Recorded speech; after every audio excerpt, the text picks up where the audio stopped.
if you go, say, 50 years back in Australia or in the United States, water was a right that you had. It was a government instrumentality. Television, the BBC, telephone and so forth were all government instrumentalities. And the reason for that was that it's sort of your right as part of that society to have access to these things. Then death duties in Australia used to be 40%, and that was only like 30 years ago. And the idea of that was that you don't perpetuate wealth and that that goes back into society and you have some equity. So you had much more of an egalitarian society. Well, that's all changed. And of course, that in itself, I'm not making a moral judgment here, and I don't talk about socialism or capitalism. What I'm saying is that that mechanism now is a feedback mechanism for consolidating actions in vested interests.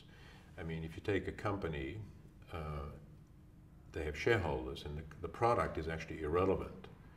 It's a vehicle for satisfying those shareholders, and those shareholders are conservative usually, so they don't want change. So in many ways, climate change or disasters is really good for a company because they make more money.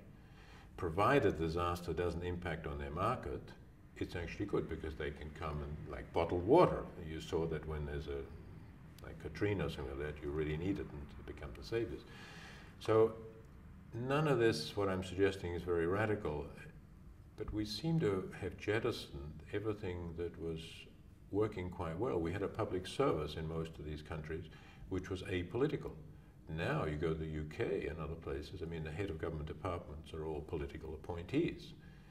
Well, as soon as that happens, you lose the independence and people no longer make decisions for the welfare of society or technical competence, that they make decisions which are politically palatable.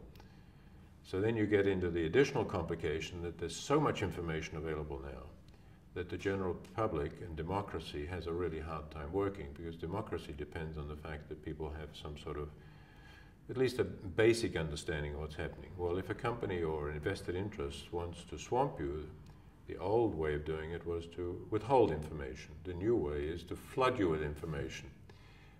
And so your brain is working totally on input-output rather than on digesting the information, which has two effects. You make bad decisions, and secondly, you get stressed out.